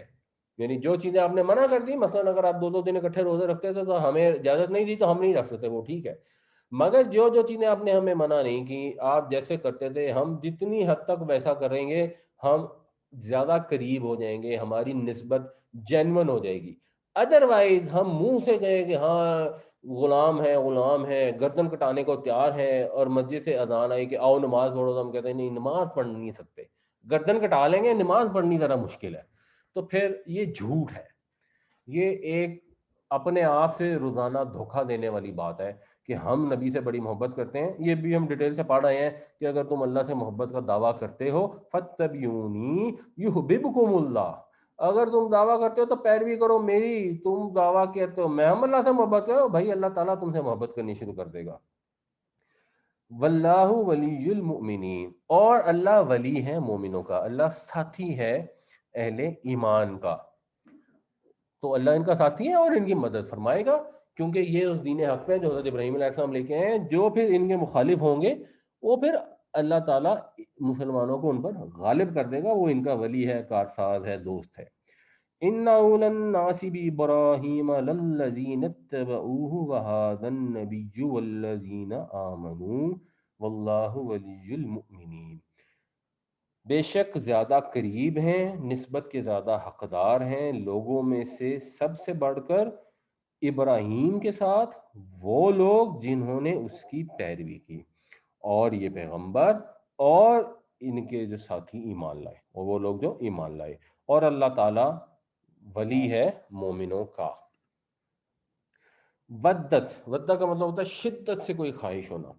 ودت طائفتن، طائفہ وہی ہم اردو میں استعمال کرتے ہیں گروہ، جیسے ثقافتی طائفے آتے ہیں، تو ودت طائفتم من اہل الکتابی، شدید خواہش رکھتا ہے، آرزو رکھتا ہے اہل کتاب میں سے ایک گروہ، لو یضلونکم، یہ بھی اضل یضل جو ہے گمراہ کر دیں، کہ وہ گمراہ کر دیں تم کو، وما یضلون الا انفسهم، اور وہ نہیں گمراہ کرتے مگر اپنے آپ کو ہی، کہ اہل کتاب اچھی طرح جانتے ہیں کہ ابراہیم علیہ السلام کا یہودیت نصرانیت کی بدعات سے کوئی تعلق نہیں ہے جو انہوں نے پیدا کر لی ہوئی ہیں، مگر وہ کرنا یہ سارا پروپیگنڈا کیوں چلا رہے ہیں کہ مسلمان ابراہیم کے دین کے خلاف ہیں اور ہم ابراہیم کے دین پہ ہیں۔ اصل ان کا مقصد یہ ہے کہ کسی طریقے سے تمہیں گمراہ کر دیں، تمہیں حق دین سے دور کر دیں۔ یہ دو تین آیتوں بعد نا پھر ان کی جو دین سے گمراہ کرنے کی سازشیں ان کی بھی تفصیل آئے گی، نیکسٹ کلاس کی انشاءاللہ پہلی آیت ہوگی۔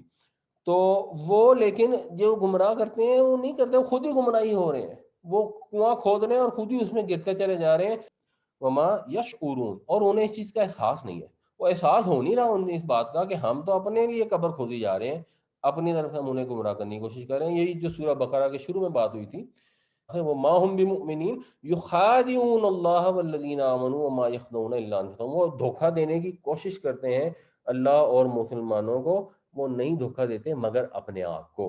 یہاں وہ گمراہ کرنے کی کوشش کر رہے ہیں مسلمانوں کو، وہ نہیں گمراہ کرتے مگر اپنے آپ کو، صرف ان کو اس چیز کا احساس نہیں ہو پا رہا، ان کو سمجھ نہیں آ رہی، ان کی مت ماری گئی ہے۔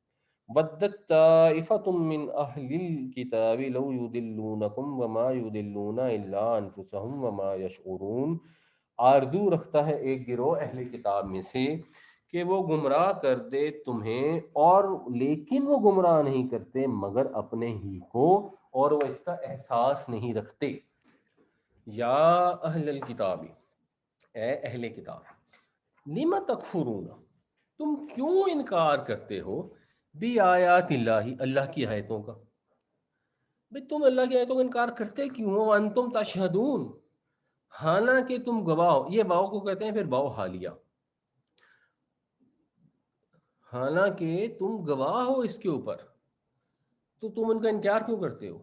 تمہیں یہ آیتیں آ رہی ہیں، مطلب کیا کہ آیتیں اتر رہی ہیں اور یہودی ایسے پہچانتے ہیں کما یعرفون ابناءہم، جیسے اپنے بیٹوں کو پہچانتے ہیں، ان کو تو کوئی کنفیوژن ہے ہی نہیں، ان کے دل اس چیز پہ گواہی دے رہے ہیں، اپنی جو میٹنگز ہوتی ہیں ان کے اندر بھی گواہی دیتے ہیں۔ تو یا تو اس کا مطلب یہ ہے کہ تم اس کے اوپر گواہ ہو اور جان بوجھ کے اس کا انکار کر رہے ہو، یا ایک اور گواہی کا ذکر قرآن شریف میں آتا ہے، وَإِذْ أَخَذَ اللَّهُ مِيثَاقَ النَّبِيِّينَ لَمَا آتَيْتُكُم مِّن کتاب، یعنی اللہ تعالیٰ نے جب یہ میثاق لیا، عہد لیا نبیوں سے کہ کیونکہ میں نے تمہیں کتاب عطا کی ہے وہ حکمہ اور حکمت، ثم جاءکم رسول مصدق لما معکم، پھر جب آئے گا تمہارے پاس رسول جو سچا ثابت کرتا ہو تمہاری کتابوں کو، لَتُؤْمِنُنَّ بِهِ وَلَتَنْصُرُنَّهُ، تو تم نے اس پر ایمان بھی لانا ہے اور تم نے اس کی مدد بھی کرنی ہے۔ یعنی انبیاء جو بنی اسرائیل کے گزرے، انہوں نے اللہ تعالیٰ سے وعدہ کیا اور ان کے توسط سے پھر ان کی قوموں پہ وعدہ کنٹینیوڈ ہے۔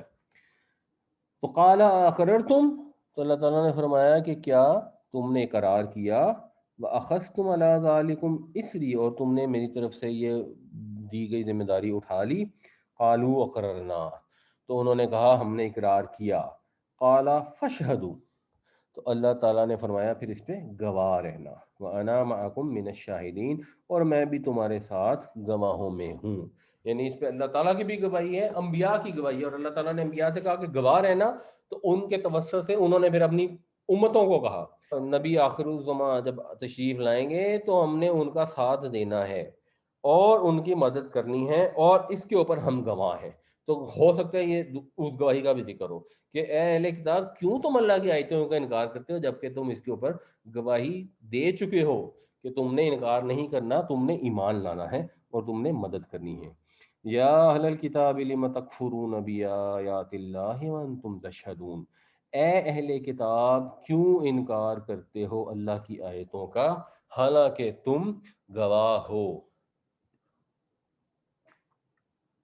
یا اہل الکتاب لم تلبسون الحق بالباطل، اے اہل کتاب کیوں تم خلط ملط کرتے ہو حق کو باطل کے ساتھ. یہ تلبسو جو ہے اس کا ویسے مطلب لباس پہننے کے لیے بھی ہوتا ہے. اگر اس کے ساتھ مفعول سمپل آ جائے نا، لبس الثوب کا مطلب ہوگا اس نے کپڑا پہنا. اور جب یہ بے کے ساتھ آئے کہ الشیء بالشیء تو اس کا مطلب آپ میں خلط ملط گڈ مڈ کر دینا، منگل کر دینا. یعنی ایک طریقہ یہ ہوتا ہے کہ حق کو چھپا لینا جو آگے آ رہا ہے، وہ تکتمون الحق، اور چھپاتے ہو حق کو. ایک ہوتا ہے اس کا انکار کر دینا جس کا پیچھے ذکر گزر گیا، اور ایک ہوتا ہے حق اور باطل کو ایسے مکس کر کے پیش کرنا کہ لوگ کنفیوز ہو جائیں، ان کو سمجھ نہ آئے.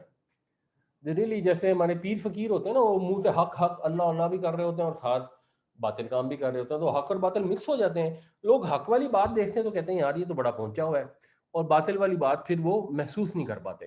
اگر کوئی صاف ڈینائی کر دے، ایک پیر صاحب کہتے ہیں کہ نہیں جی نماز پڑھنے کی کوئی ضرورت نہیں ہے، ختم، تو پیپل مائٹ سے کہ نہیں جی یہ تو نہیں ہو سکتا. بٹ ایک پیر صاحب کہیں میں نماز تو پڑھتا ہوں لیکن میری نماز تمہیں سمجھ نہیں آتی. اب وہ انہوں نے کنفیوز کر دیا اور آپ سمجھتے ہیں اچھا پتہ نہیں شاید یہ بڑے پہنچے ہوئے ہیں. وانتم تعلمون، حالانکہ تم جانتے ہو، یہ بھی وہی واو حالی ہے. تو تم اچھی طرح جانتے ہو، اور جانتے بوجھتے ہوئے تم اس کے اندر حق و باطل سے مکس کر رہے ہو. بیچ میں بائبل کو انہوں نے مانتے بھی ہیں کیونکہ اللہ کی کتاب ہے، اور اس کے اندر باطل چیزیں گڑبڑ کر دی ہیں، کنفیوز کر دی ہیں، تحریفات کر دی ہیں. تو یہ ان کو وارن کیا جا رہا ہے اور ان کو توجہ دلائی جا رہی ہے. یا اہل الکتاب لم تلبسون الحق بالباطل وتکتمون الحق وانتم تعلمون، اے اہل کتاب کیوں تم خلط ملط کرتے ہو حق کے ساتھ اور چھپاتے ہو حق کو حالانکہ تم جانتے ہو. احمد صاحب سوال کر رہے ہیں. السلام علیکم جی سر. وعلیکم. آج 64 میں نا یہ پڑھنے میں جیسے یہ لفظ ہے نا الہ، الہ کے نیچے سر حمزہ کے نیچے اس کے نیچے کسرہ ہے. ٹھیک ہے، یہ اس کی ذرا وضاحت کر دیں، مطلب کس طرح پڑھا جائے گا یہ اس کا مطلب بدل جاتا ہے.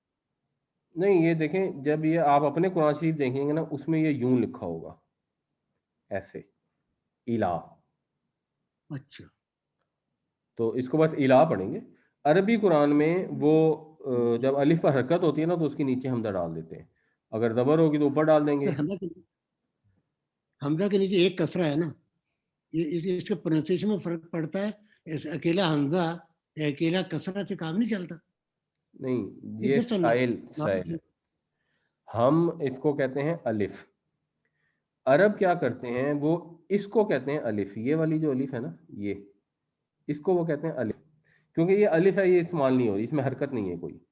لیکن اس الف کو وہ کہتے ہیں جس کو ہم الف کہتے ہیں وہ کہتے ہیں حمزہ، کیونکہ اس میں حرکت ہے. تو پھر وہ اس کے نیچے نا ایک حمزہ کی نشانی لگا دیتے ہیں. یہ بیسیکلی ہم اپنے پڑھنے کے لیے اس کو الف ہی سمجھیں گے. تو یہ الہی ہے، یعنی اس میں دو چیزیں ہوئی ہیں، ایک انہوں نے حمزہ کے نیچے زیر لگا دی تو ہم اس کو پڑھیں گے الف کے نیچے زیر. دوسرے ہم یہاں پہ استعمال کرتے ہیں کھڑی زبر.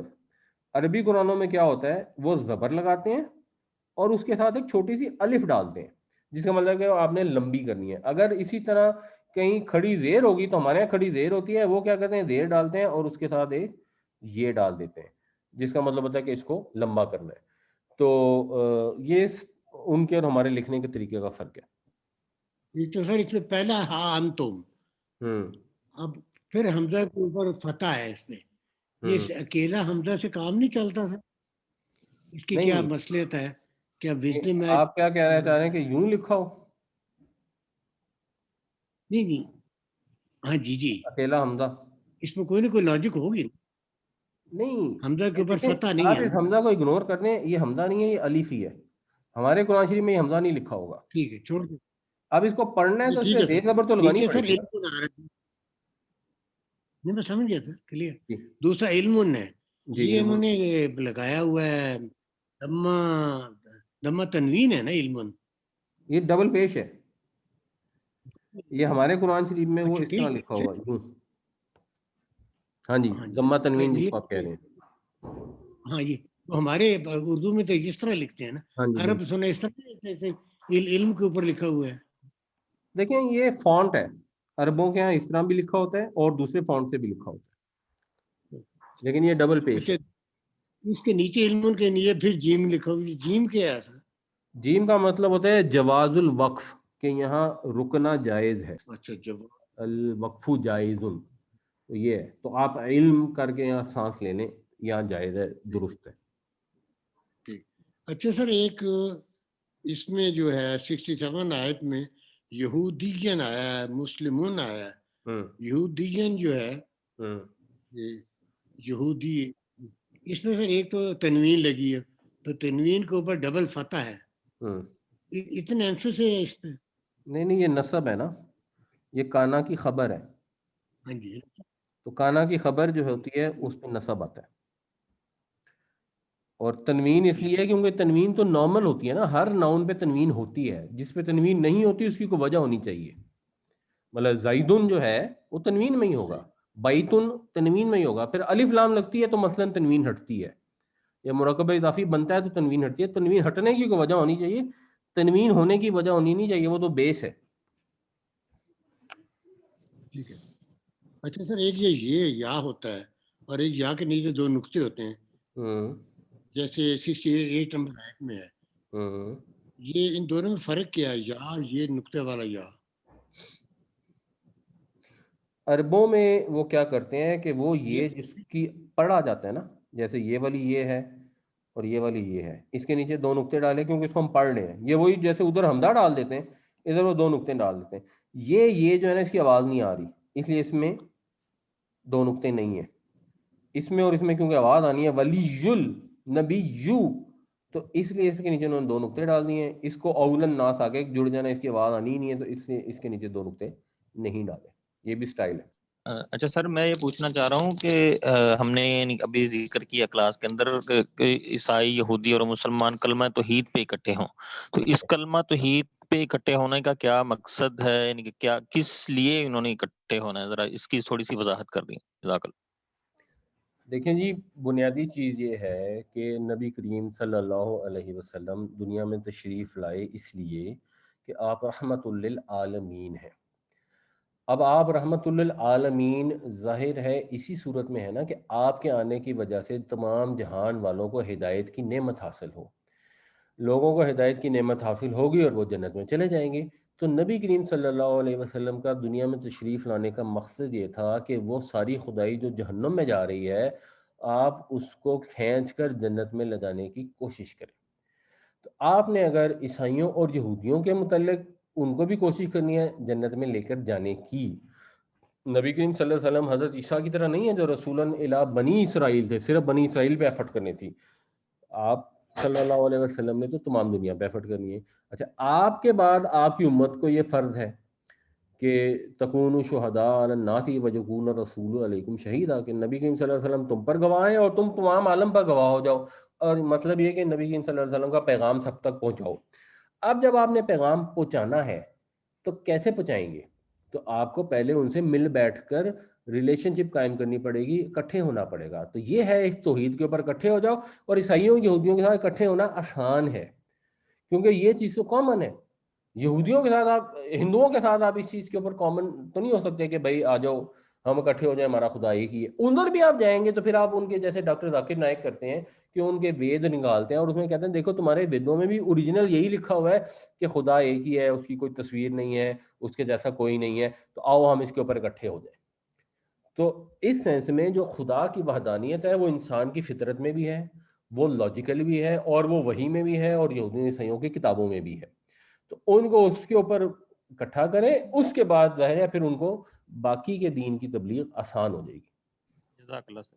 ہم لوگ گھر میں سورہ بقرہ لگا دیتے ہیں اور مطلب گھر میں مطلب مختلف کام کرتے رہتے ہیں، آواز آتی رہتی ہے، تو کیا وہ جائز ہے کہ ہم جب تک اس کو کانسنٹریشن کے ساتھ پوری نہ سنیں تو ہم اس کو نہ لگائیں، یا پھر ہم لگا لیں جیسے گھر میں سارے ملازم بھی پڑھ رہے ہیں اور وہ بھی یہ سارے گھر میں چلتی رہتی ہے برکت کے لیے؟ کوئی اس طرح کا ذرا اس پہ بھی تھوڑی روشنی ڈال دیں سر. جیسے سر ایک ترجمے کے ساتھ لگی ہوئی ہے تو ساری فیملی پورے گھر میں پھر رہی ہے تو وہ ترجمے کی آواز کسی کوئی ایک آیت بھی اگر کسی کے کان میں پڑ جاتی ہے صحیح تو وہ اس کا فائدہ ہی ہے نا. نہیں اس کا فائدہ ہے، لیکن اگر لوگ ویسے اپنی باتیں رائٹ. کر رہے ہو اور بیچ میں تلاوت لگی ہو تو جی جی وہ پرابلم غلط ہے. ہوتی ہے. جی جی تو وہ پھر کوشش کرنی چاہیے کہ رائٹ ایسا سر. پیریڈ رکھا جائے جب لوگ خاموشی سے کام کر رہے ہیں تو تلاوت لگا رہے ہیں، جب گپ شپ کر رہے ہیں تو پھر بند کر دیں. جزاکم اللہ خیرہ. اللہ تعالی ہمیں قرآن شریف صحیح سے پڑھنے، سمجھنے اور عمل کرنے کی توفیق عطا فرمائے اور لوگوں تک پھیلانے کی بھی توفیق عطا فرمائے. آمین.